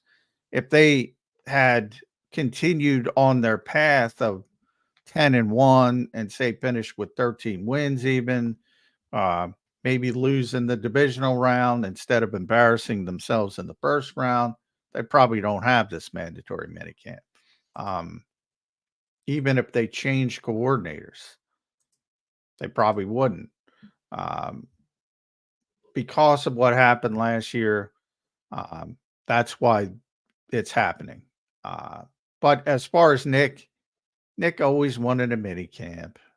From the day he got here, they scheduled one in his first year. But we talked about it was the end of the COVID era. And they had to negotiate essentially. because the NFL during the COVID pandemic, the NFL had eliminated off-season work. So a lot of the players were like, we're not coming in. There's still some issues, still some health concerns, even though there really weren't. However, you still had to negotiate to get them in to come in for voluntary work. And to do that, the Eagles said, all right, if you come in for this, we'll scrap this. Then they had some success and they made the playoffs when they weren't expected to. They scrapped it again. Then they went to the Super Bowl. There's no reason to do it after you go to the Super Bowl, especially with the shorter off season. Yeah, right. It makes sense. You're playing all the way into February. Yeah. They scrapped it again. In this time, they're 10-1, have the historic collapse. So now you have the open door to say, all right, let's do this. And that's why it's back. I wouldn't Occam's razor, as I always use. Yeah, and I think that's very appropriate for this for this use case, I guess you could call it. They needed to be out there. I think they knew that after last year's results and the late season meltdown. So they're doing it, and I'm happy about it. I think our Birds 365 listeners are happy about it. Johnny Mack has to work a little harder. He's going to be down there Tuesday, Wednesday, Thursday. So he's going to be able to get some more intel on the team. John, real quick, I mean, we talked about James Bradberry at the open of the show. He's still here. I mean, we're one day out now. Do you see any trade candidates out there that you think are that might be a fit? I saw somebody, I forget who it was, some article teasing the Indianapolis Colts could be a trade suitor. I don't know why, but maybe a team. Shane Steichen. Yeah, these weird trade. I get it. People click on things. And people get it. They're that's what they are. They're content driven. I saw Arizona because Jonathan Gannon. Yeah, right. The two old coordinators where he was good with. Yeah, that's how people do these things, and I would take it with a grain of salt. And not the best time. If you look at, the top free agents available, because a lot of the guys, the Justin Simmonses of the world, the Calais Campbells, Stephon Gilmore's still out there if you're talking about a corner. Xavier Howard's still out there if you're talking about a veteran corner. A lot of these guys just don't want to do off-season stuff. Bottom line, nor should they want to do off-season stuff. So they wait and they wait. Not a great time,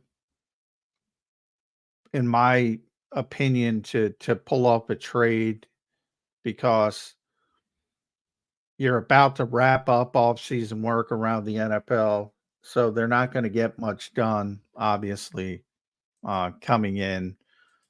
And that's the problem Howie has in trying to, if you want to play hardball and you say, I'm going to get something for James Bradberry no matter what, you're probably going to have to take it into the summer.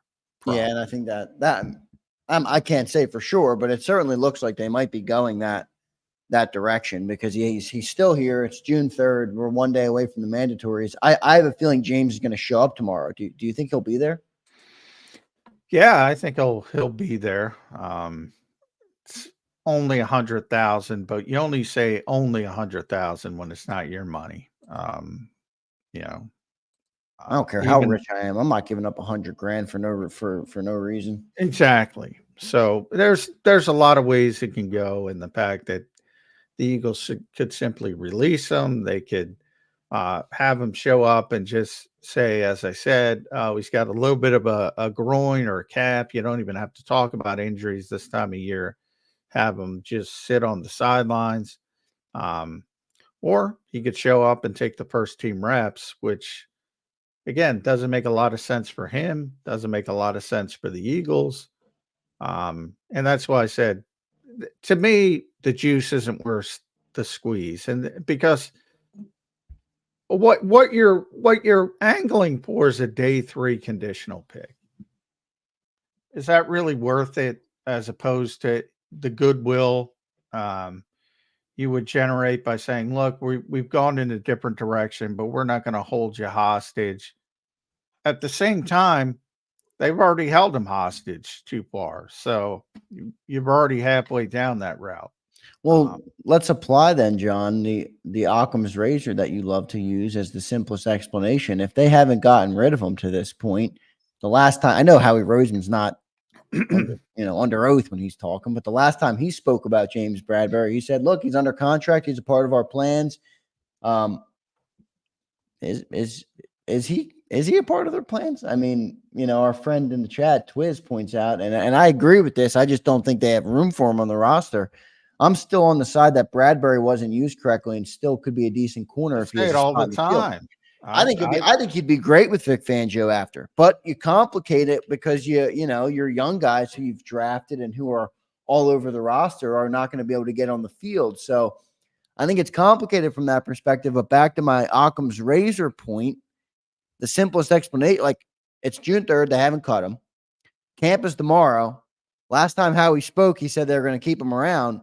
Maybe they're going to keep him around at least until somebody, I think they can't refuse. I think they're definitely going to keep him around through training camp and through mini camp and into training camp. I think they've gone down that route. I don't see why they would just wake up today and say, "All right, we're done." Now, deadlines always spur action, so I'm not going to say it's not possible. It's certainly possible, but I'm the one who advocated. I think James would be a great fit in a Vic Fangio defense, and that's one of the reasons why when we're coming up to the draft, I would have went offensive tackle, and I still think the Eagles would have went offensive tackle had the board fallen in the right way.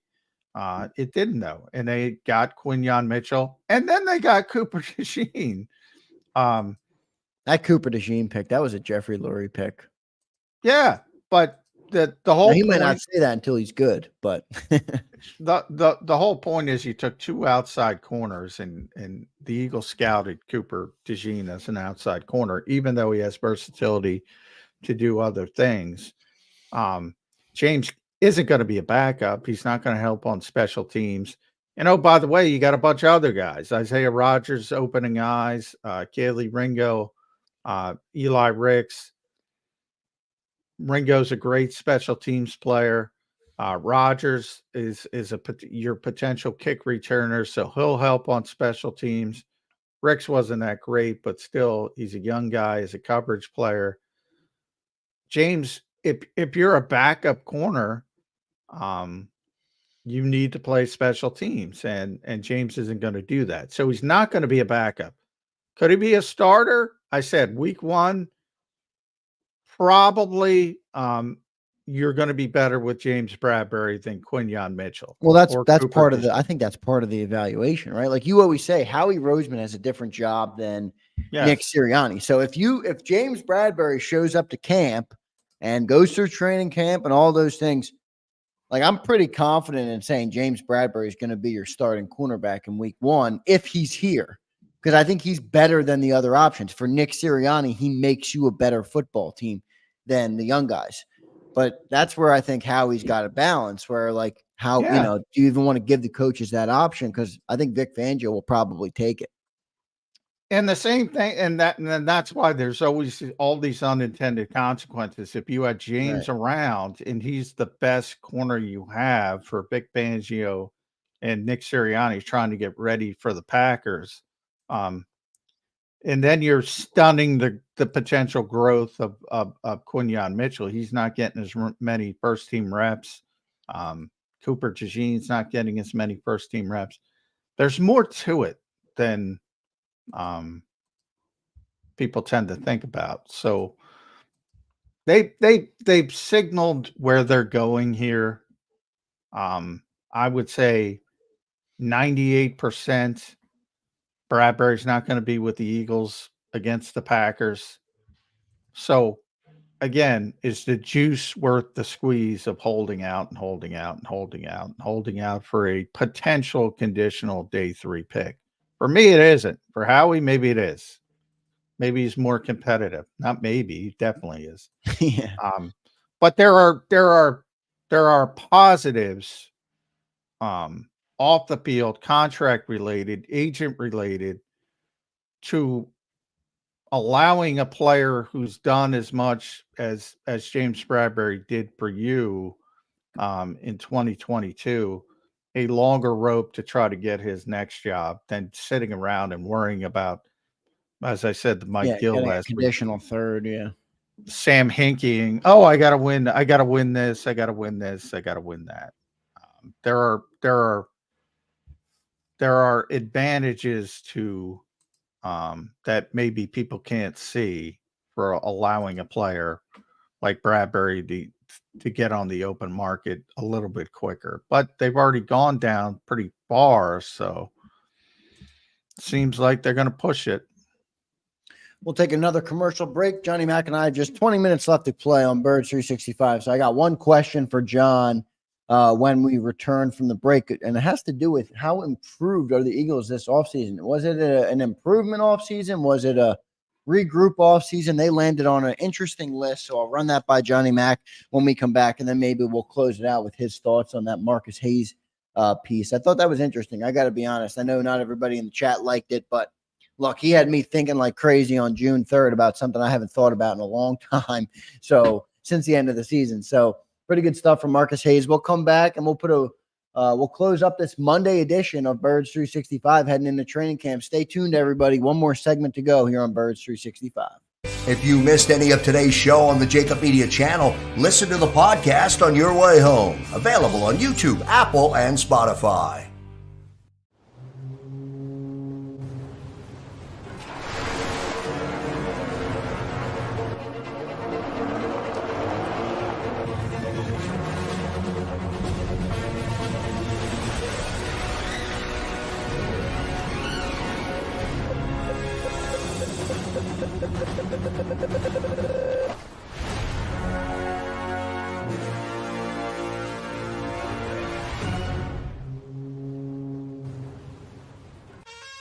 Is the best vacation one that you find, or one you get lost in? One that takes you to new heights, or reminds you to go with the flow? To get your feet wet and your wheels spinning? One that lets you find your own rhythm, or get carried away? Find the best of yourself. Get lost in the woods. Plan your stay in the Wildwoods today. Go passionately. Go fearlessly. Go confidently. Go Birds! Go confidently towards your goals with First Trust, Philly's hometown bank for nearly 90 years, and the official bank of the Philadelphia Eagles. We're focused on getting you over the goal line. So go with conviction. Go with trust. Go Birds! And go forward with us by your side.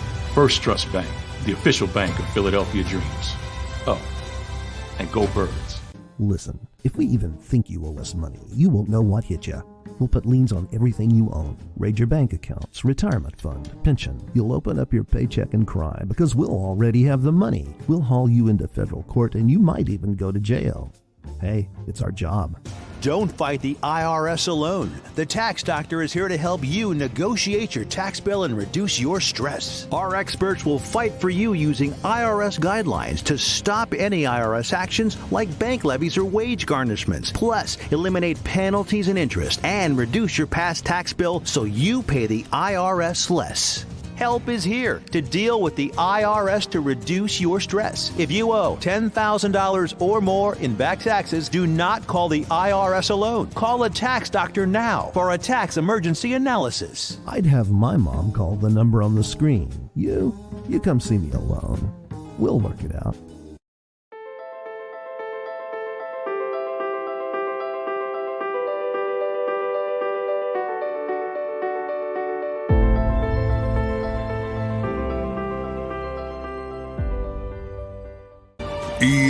EAGLES, Eagles.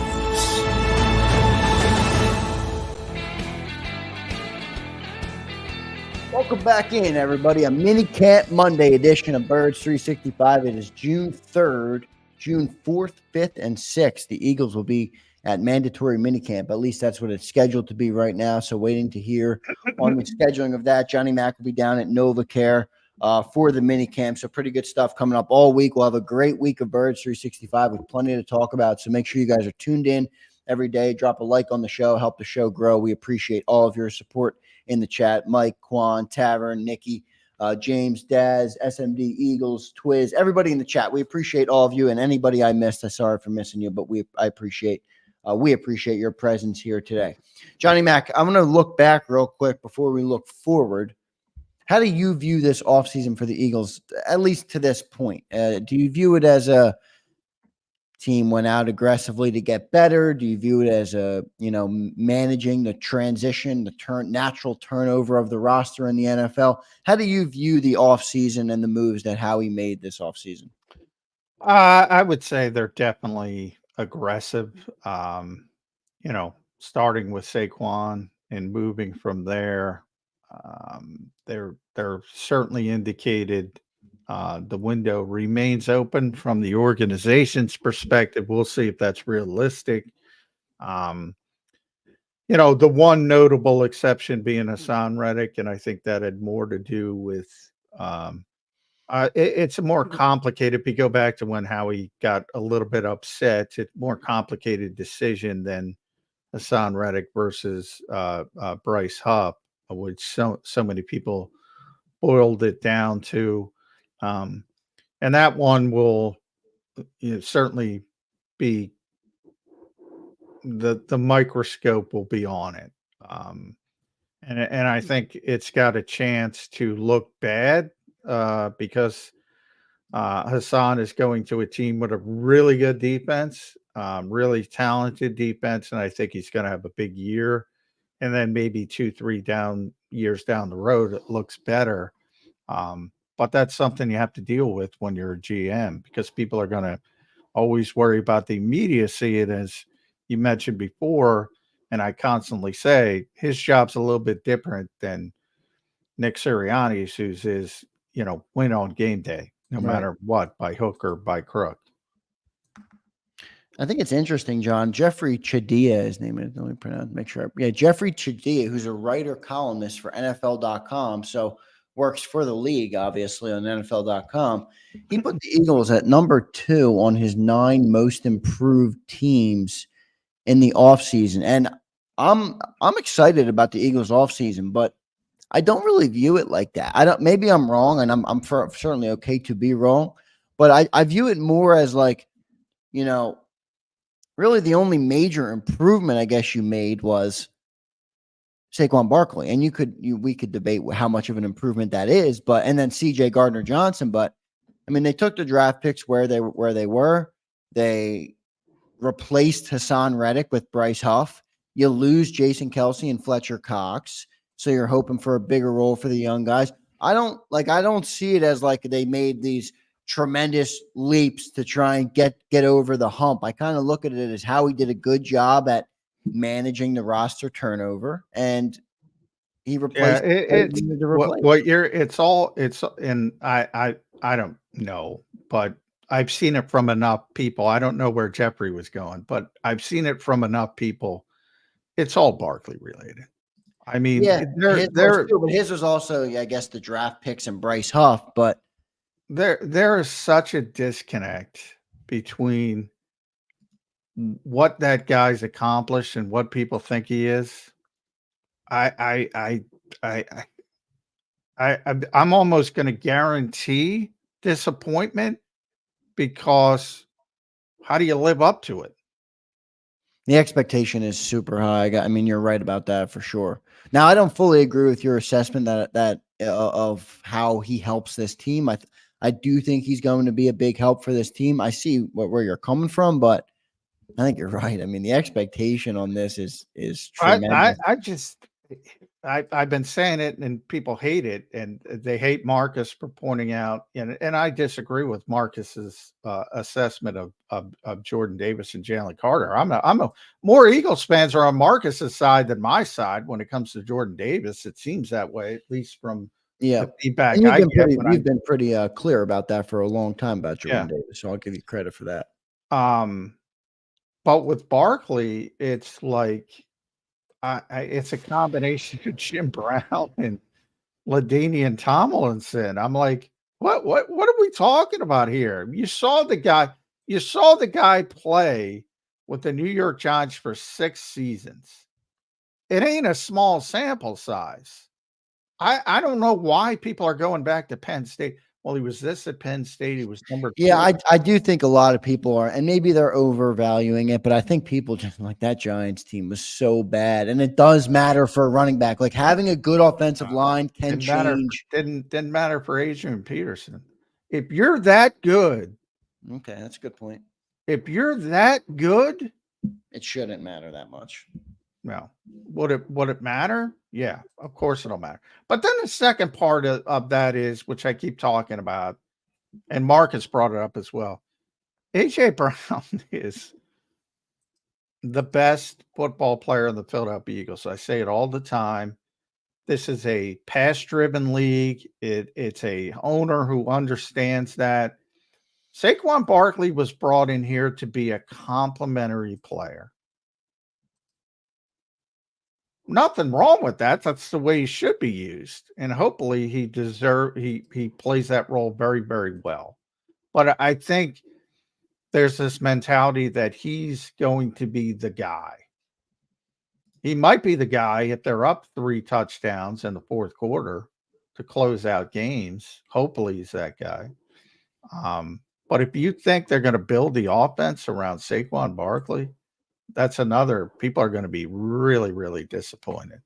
Yeah, so we'll see how it all plays out. I want to go to our super chat here. Thanks to everybody. We got 4 good super chats today, all good topics, all good thoughts from everybody. So I do appreciate all of you guys in the chat. When you drop a super chat, it directly helps support the show and support the network. So we do appreciate that. James Carver, our man, James Carver. James, we appreciate you as always, brother. You're always in here, always giving us support. And we appreciate that for sure. J-Mac, any chances Howie's works about value of rookies being with and learning from versus just hearing about will affect likelihood of Slay and Bradberry staying, especially given Bradberry's fails, in my opinion, came in cover 1 and variants thereof. So interesting question regarding the cornerbacks there. Johnny Mac, I'll let you answer, James. A little bit confusing for me to read. Maybe it's just my reading abilities, but well, Slay's going to be here. Slay's a starting left corner as long as he's healthy, and Bradberry's not going to be here. So whether we're talking about long term, 2025, the goal is to get Quinyon Mitchell and Cooper DeJean as your starting corners. This year, Darius Slay's here. There's no doubt about it. He's going to be the guy. And from James Bradberry's perspective, it's just a matter of how long the Eagles want to push this down the road. But ultimately, they're not keeping him. And they can talk about whatever. You don't take a guy 22nd overall and then double down at 40th overall and keep James Bradberry. That's just not how this league works.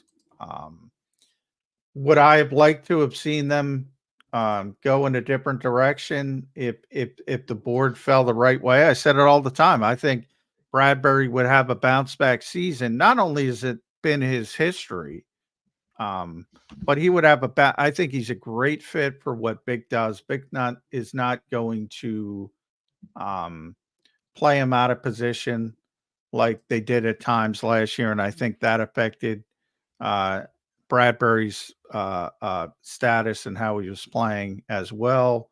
So I think it would work with James Bradberry, but I don't think he's going to be here. And if I'll be the first one to jump on this show. If he's here for September 6th in Brazil, I will be stunned if he's here. So that's how I see it shaping out. But if Troy Patanu lasted to 22nd, I would have taken Patanu and I would have went forward with James Bradberry as my starting quarter. But they went in a different direction. There's Johnny Mac's take. Some good chats today. I want to give a shout out to Joey B. This is Johnny Mac. This right here is great Alabama knowledge. Galette's. That's a bar in town in Alabama where you stack the cups. Good times back in Alabama. Thanks for being here, Joey B. Let's go to Prince. It's $4.99 super chat. Prince, we appreciate it, man. He is pushing back on your Saquon Barkley take. Christian McCaffrey was the same player as Saquon Barkley on the Panthers when he was the only player. He also got injured because of it. I do think the injury history is comparable where, Oh my God. Well, he was injured a lot early in his career. Yeah, He hasn't yes, been he injured now was. in San He Fran. was. Yeah, so He was. But yeah, well, this is, for those who want to compare Saquon Barkley to Christian McCaffrey, I can't help you. They're not the same player. And more so receiving wise. Now, did he get banged up because he was used so much? Yeah. 2019, he had 1,387 rushing yards, somewhere, almost 5 yards a carry. He caught the ball for 1,000 yards. He had 1,400 rushing and 1,000 receiving. And then he got injured and obviously went to San Francisco and he does that thing. He is such a different receiver than any other running back. Saquon Barkley, insert name. I say it all the time. This thought that Saquon Barkley is similar to Christian McCaffrey as a receiver. I got news for you. You know who the best receiving back has been for the Eagles in camp so far? Kenny stinking Gainwell. And it's not been close. DeAndre Swift, Aaron Jones. Watch Aaron Jones in the playoffs last year. That's the guy I advocated. If you want somebody to affect the passing game, go out and sign Aaron Jones for $7 million. I don't get it. I'll never get it. And all I'll say is wait and you'll see. Wait and you'll see. And to date, the only thing they've used him as a receiver, and again, it's very early, is more of a decoy than anything else. Prince, just a follow-up from Prince. He says, I'm not saying they're the same player, but they were the focal point of the offense. Good point, Prince. I think Johnny Mack answered your question pretty well. This is pretty funny. One more super chat from James Jones. Can I be bought for $5, Johnny Mack? Can I be bought to give James Jones a raise? Hail. What is it? Hail. What do you do? You do hail to the Commanders. I guess it used to be hail to the Redskins, which I think sounded way better, but I digress.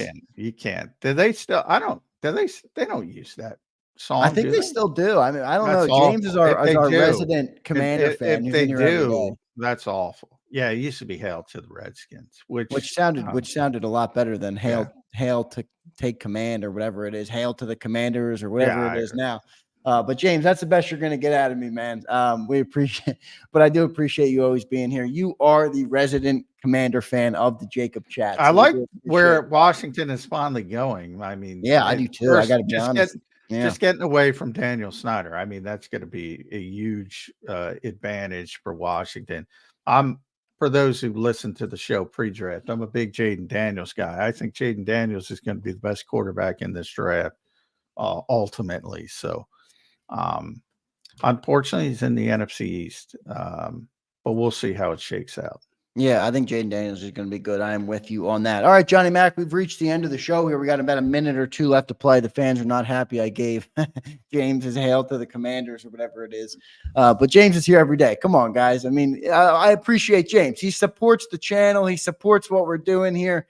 James is my man. I'm not going to get too mad at him because he roots for the Commanders. So thank you, James, for being here. Block out the rest of the chatters. Johnny Mack, any final thoughts on this Monday? We're going into a Tuesday that's going to be have some Eagles football Tuesday. So pretty good stuff. Pretty good stuff going in. Any final thoughts on this Monday edition of the show? I do want, I guess, real quick on Jordan Davis and Jalen Carter. So I guess people are upset. Yeah, I mean, I've been on both boards. Jalen Carter was the second in the defensive player of the year voting last year. Yeah, I was honestly a little surprised to hear Marcus go that. I mean, because I thought there was merit to what he was saying on some of the other stuff. And I was more interested in the Howie stuff and the coaching stuff, so I didn't get into it. And part of the reason I didn't get into it is because we just blatantly disagree. Jalen Carter, I've said it how many times, Zander? They're building the foundation of this defense on Jalen Carter and Jordan Davis. Yes, you have. That's what they're doing. And they're not doing that because they think they can't play. And I've already said, I'm the opposite, sort of with Saquon.